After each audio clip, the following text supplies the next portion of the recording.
Hey, it's your boy JC, Dream10X, episode 68. And this episode we're reviewing this the last video I saw that I showed it the book in front of Cindy's face, so we'll just make that a thing.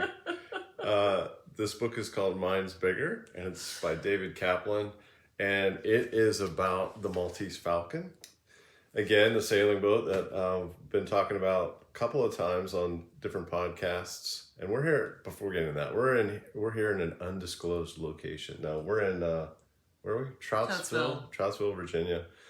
We went to a Virginia Tech football game last night, and we're on our way home. We stopped off at this really cool Airbnb, and it's really cute. We'll show you a little bit about it before we close out here. But the game last night was freezing cold. And it's 26 degrees. Today's the 1st of December, yesterday. So yesterday was November still, and it was freezing. And Tech beat UVA, the UVA Cavaliers 37 to 17. Yeah. It was a trouncing, and we left at the third quarter because it was so cold. So we're having a good time. We're heading back and getting ready to get back in the grind up in Northern Virginia. But finished this book during our Thanksgiving break here. And again, it's a recap of two books that I've already read. One was about George Doriot in episode 66 with Creative Capital. All have kind of touched on Tom Perkins, the venture capitalist from Silicon Valley, and how he deployed a great amount of his large wealth to building this tremendous, almost 300-foot sailing yacht called the Maltese Falcon. And the book is recapping of a lot of the stories that were also recounted in Creative Capital and in Valley Boy. So that was kind of weird. And they all came out around the same time, 2007, I think, these three books. And different authors, right? Different authors. Yeah. So I also thought that was strange. But I think it was probably near the end of Tom Perkins's, main career. I'm not sure. I think he's still alive. I need to look up. I'm not really sure if he's still alive or not. But I think it was a push by him to put a cap on his career with these books coming out, talking about all the great things he had done in his career, and different authors. I'm not really sure why they all came out at the same time. I thought that was kind of interesting. But so this was mostly about the Maltese Falcon and how he built it. And so one of the 2016, he passed. He passed away in 2016. Okay, so I think he had cancer at the time. He finished or was working on the Maltese Falcon. And so when these books came out, I'm sure it was just putting a nice cap on his career and talking about all the great things he had done and just getting the word out would be my guess. I don't know. I'm not really sure. I just thought it was an interesting coincidence. So the Maltese Falcon was what brought me into learning more about him. And so now I was learning a little bit more about the Maltese Falcon yacht itself by reading this book. And so some of the interesting things I took out of this was, one, the reason these big billionaires and multimillionaires like to build these big yachts and go out to sea. And most of them like motor yachts. But some of them prefer sailing vessels, like Tom Perkins. And a lot of people consider people who like sailing vessels as blue bloods. So I kind of I kind of resonate with some blue bloods out there. Because we like sailing. We like the sailing vessels. We don't like the motor vessels, the motor yachts. Those were referred to as stink pots in this book. And so I thought that was, it's good that there are people out there who kind of agree with our assessment of being on the water, right? It's really cool to use the wind and human power to move your vessel throughout the water and the environment. But back to the key takeaway of why people like to spend a big part of their fortune on these yachts is because it's the closest to sovereignty they can get. And that struck me as odd. Why would people, I guess when you get to a certain level of wealth and power, being a sovereign, being able to become a sovereign citizen whenever you want just by setting out to sea on your huge floating island, there's another great sense of power, I would think. That makes sense. But what do you do with that? I don't know. What can you do at sea that enjoy whales and nature. Yeah, maybe it's just a sense of, hey, I'm a sovereign citizen out here on the big briny and the seven seas. I don't know what that is, but I thought that was curious. I'm trying not to say interesting because I say interesting all the time watching these videos, so it was curious. Tom Perkins spent a lot of his wealth building progressively bigger and bigger sailing vessels. Some of them, some of the names were Copperhead, Andromeda, Mariette, but the Maltese Falcon was the culmination of all of his research and development in sailing technology, and wealth, really. I mean, it was a very expensive vessel. Another thing I was curious about in reading this was, why was it built in Turkey? It was built in Turkey, and I was, curious why that was. He actually, and it was also interesting that he was, I'm trying to remember. He worked for the federal government. I don't think he was in the Air Force. He might have been in the Air Force. I can't remember. But anyway, he was stationed in Turkey for a little bit. Okay. So early on in his life, he worked in Turkey in some capacity. And then he ends up building the best vessel, the biggest and best sailing vessel he's ever built in Turkey. So I was curious how that happened. His earlier vessels were built by a design firm, a naval architecture and design firm in Italy. That makes sense to me. You go to Italy to get the high-end design, if you want to get a Lamborghini or a Ferrari, some high-end design thing, you go to the Italians, because the Italians really know how to make artsy stuff. So, of course, this company, Perini, that he used to make his earlier vessels was in Italy. But then, just a sidebar, this Italian company that started making vessels got their start making toilet paper. Really? Yeah. That was kind of a weird pivot from, they made a lot of money in making toilet paper and the technology involved in mass producing toilet paper, and they used that to start building yachts for really wealthy people. Why not? Yeah. So they were in Italy, and then they found a big yard in Turkey, and so they moved their business to Turkey. And so since they moved their business to Turkey, and Tom Perkins was just building boat after boat, it seemed, he took his business to Turkey. Nice. And ended up creating this huge Maltese Falcon. So Maltese Falcon was like almost 300 feet, gigantic. I think it still might be the largest sailing vessel in the world. And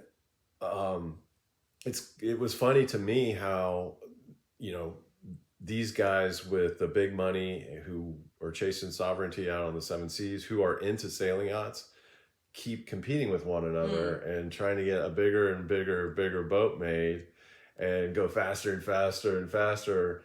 One of the guys Tom Perkins was competing with was Jim Clark, who made his wealth with Netscape, and he was ultra wealthy as well, and he was building a boat of comparable size, but they kept what they were building close to their chest, so it was really hard to figure out what the other was doing.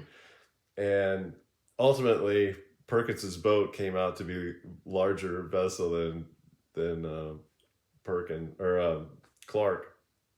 And anyway, it just sounded like good fun. But these guys, they don't make their money by not being competitive. So they're competitive in everything they do, obviously. So this is just another way for them to be competitive.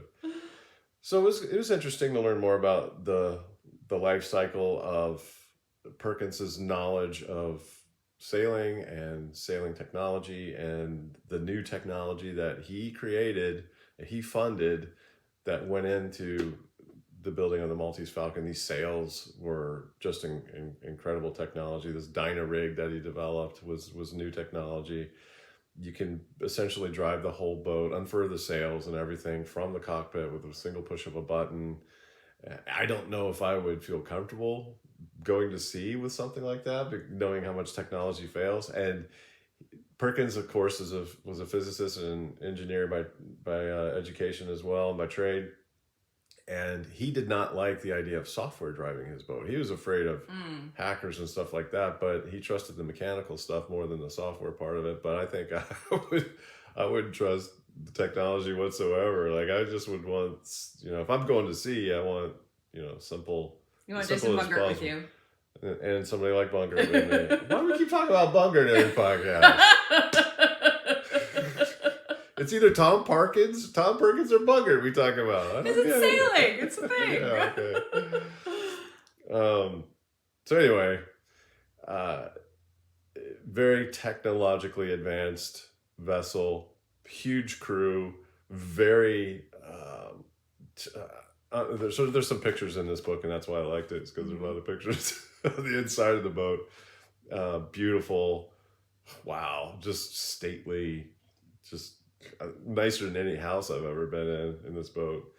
And so it's funny to think about that floating around on the seven seas, and they're pushing the speed limit. He's trying to, I think that he capped out at just under 25 miles per hour. Wow.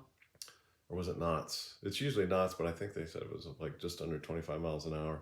And of course that's limited. Your top speed is limited by the theoretical, algorithm for how long your boat is. So that's another reason they wanted longer and longer vessels, is because of the speed. You're going to go faster the longer your vessel is, but also it's safer. The bigger your boat is, the safer it is out on the big ocean, supposedly.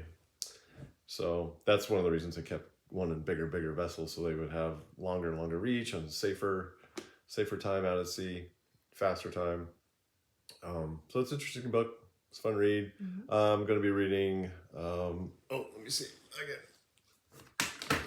Next, just to show what I'm reading next. In front of Cindy's face. Let's do that. It's upside down. Right. Oh, now it's upside down. It's upside down on the thing. I can't read it here. It's backwards. What does it say, Cindy? It says The Hero with 1,000 Faces by Joseph Campbell. I'm a little bit worried about this one, getting it done in a week, because it's over 300 pages and I don't read that fast. So, but I'm going to have to. And it's a pretty intense read, too. Is it? You've read it? Yeah. Oh. Oh, cool. Back in master's program, or when I started my doctorate. I think when I started my doctorate. Really? Okay, good. You can help me read it then. So we're going to show you a little bit of this Airbnb before we close out. It's so happy. She loves it. So this is the living room. Cindy in the living room. I love the artwork in here. Love the cows. And pets are welcome. Yay, Piper. Piper's happy. It's got a nice spacious kitchen.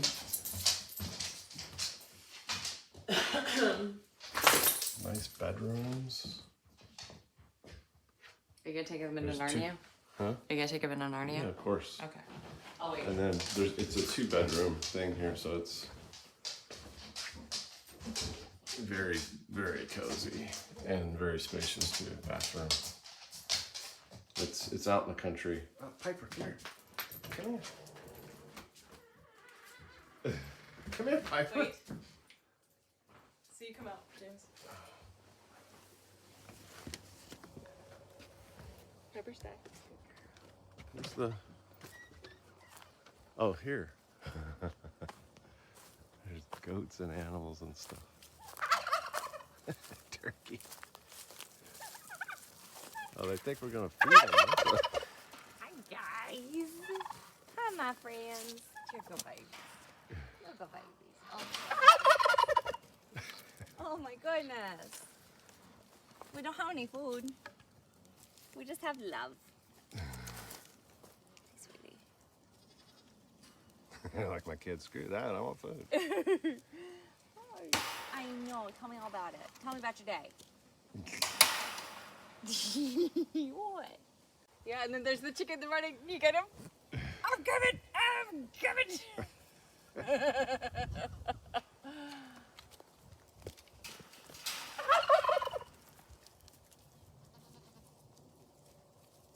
that a guinea hen? Or something? I don't know. Or is that a turkey? I don't know. That's a turkey, I think. The big guy.